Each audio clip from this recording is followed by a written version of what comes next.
Hi, I'm Dan Schmitt. I do a weekly television show called Team Chicago Challenge.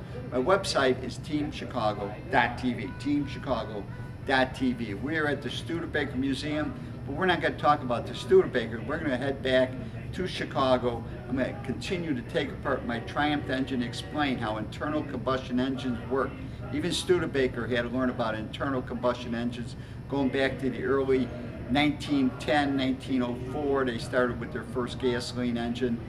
So we're going to explain how an internal combustion engine, Greg over at MCC is going to measure the pistons. I'm going to take part of the engine apart and we're going to explain how an internal combustion engine, and you're going to learn something about engines. And don't forget my website, teamchicago.tv. We headed on over to MCC, that's Motorcycle Center, on St. Charles Road in Villa Park. They are a Triumph, Ducati, KTM, Norton, and they'll be taking on a new brand, Modus. You gotta check that out. But Greg Millinger is the service manager. I brought my cylinder and the pistons for the 750 long rod Triumph, and Greg's gonna measure the pistons, measure the cylinder, and explain about cylinder clearance, what is right, what is wrong, and how worn out my cylinders really are.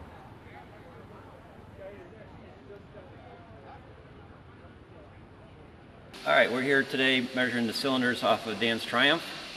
We've got some tools laid out here. As you can see, you're going to need a micrometer. This is a telescoping gauge. And then we have a dial bore gauge over here. So we're going to check the cylinders for out of round and taper, and also the clearance between the cylinder and the piston. So to start with, we're going to just measure these pistons right now and kind of get an idea of where we're at with these pistons. They should be pretty close to the same.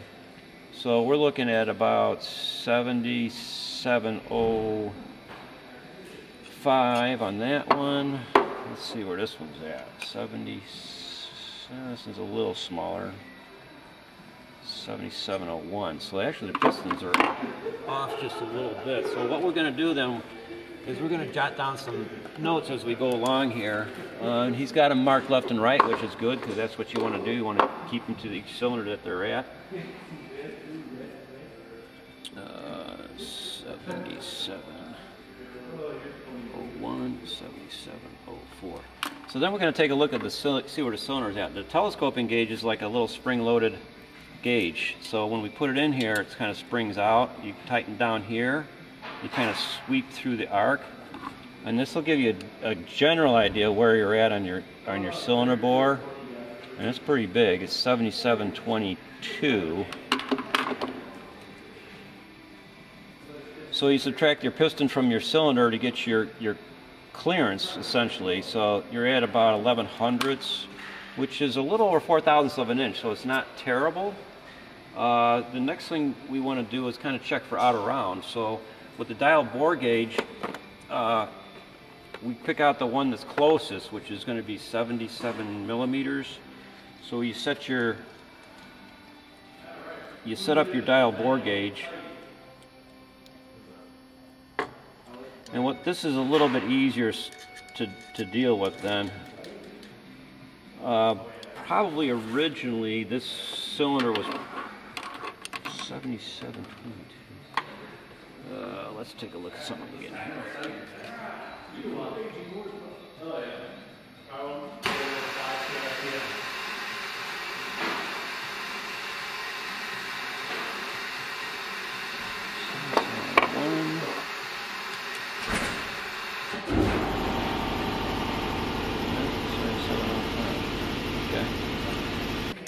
All right, we're going to check the cylinder bores for out of round and taper right now, and to do that we're going to use this dial bore gauge. We set the micrometer at 7725, which should be the original bore on this cylinder right here. So what we do with then with the dial bore gauge is we're going to set this to 0, and that'll be our measurement, 7725, which should be this all the way on both cylinders, top to bottom. This will measure to see if there's any taper or out of round in the cylinder.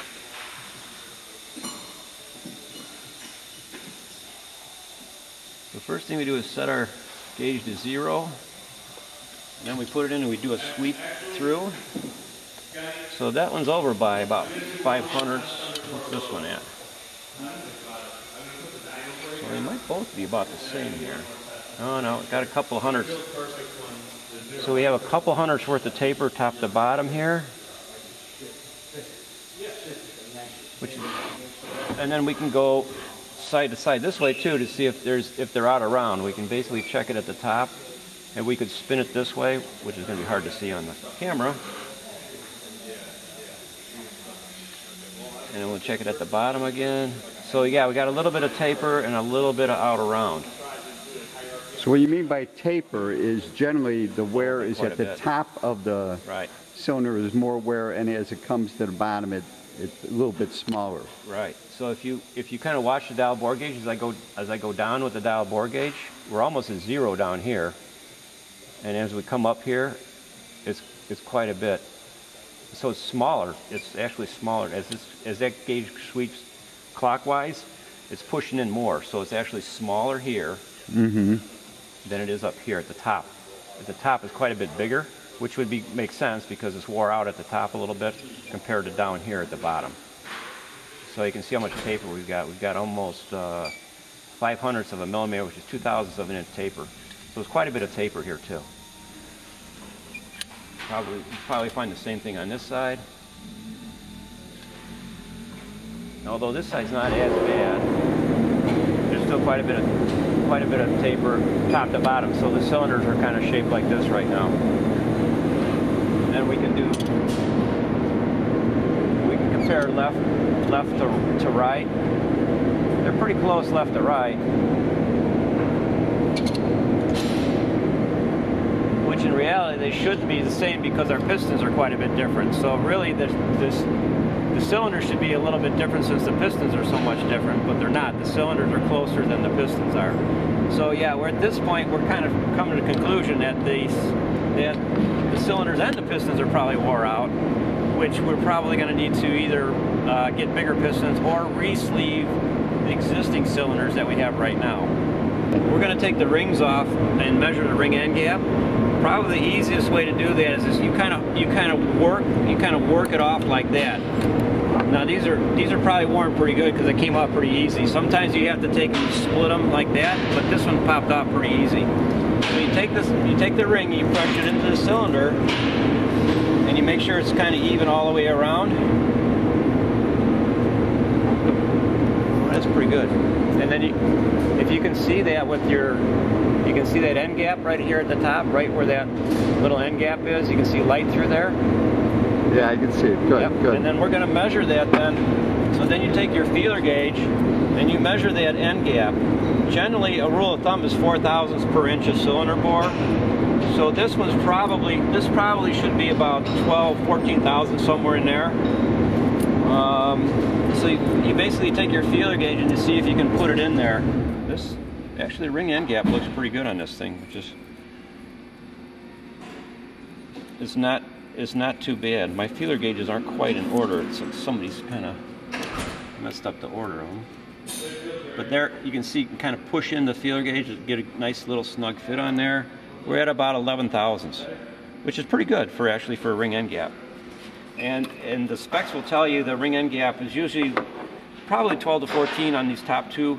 The bottom one's this is a kind of expander type oil ring. These are really hard. You can't really measure these too well. The cast iron ones you can. This is a 3-piece oil ring here on this one. And it's kind of like if I can find the end gap, I'll show you how this one comes apart. It's kind of like a wire. Here it is. All it is kind of this real thin little, it almost feels like there's nothing there to these things, because all it is there's a 3-piece. This little wire guy comes out. It's real thin too. You can see how thin that guy is.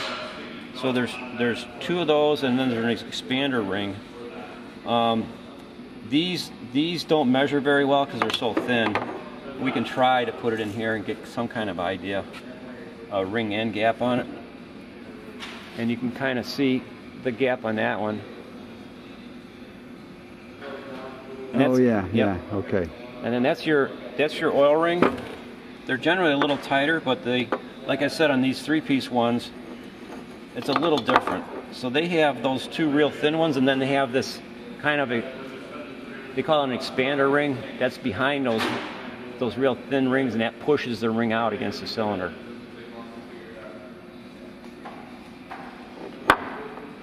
And then the only other thing to kind of check on your rings is to make sure that they don't float in the groove. There's actually a clearance on these things, but sometimes the ring grooves get wore out, and you can see that they get a little sloppy in here.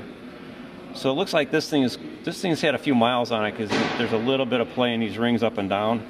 So the ring grooves are worn a little bit, the rings are worn a little bit, the cylinders are worn a little bit. So it's definitely time to bore these, either bore cylinders or re-sleeve, depending on what you can get for pistons. And you can see here this middle ring's a little tougher to get out of there, and then these big domes make it a little tough, but you just kind of roll them out of there and then they'll come right out. So there's our middle ring, bottom ring, and then a top ring.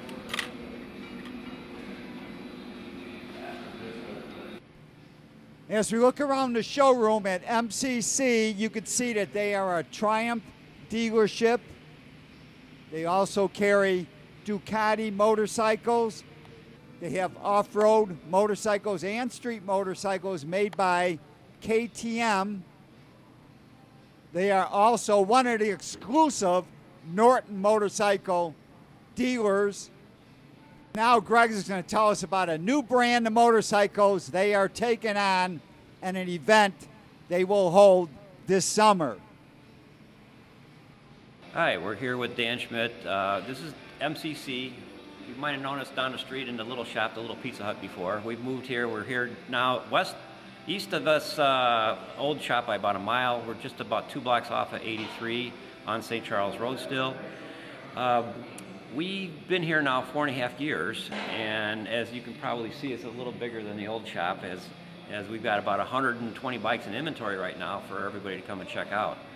I want to mention a new bike that we have coming in probably another month or so. It's called Motus, M-O-T-U-S. You can actually check them out on the web at Motus USA.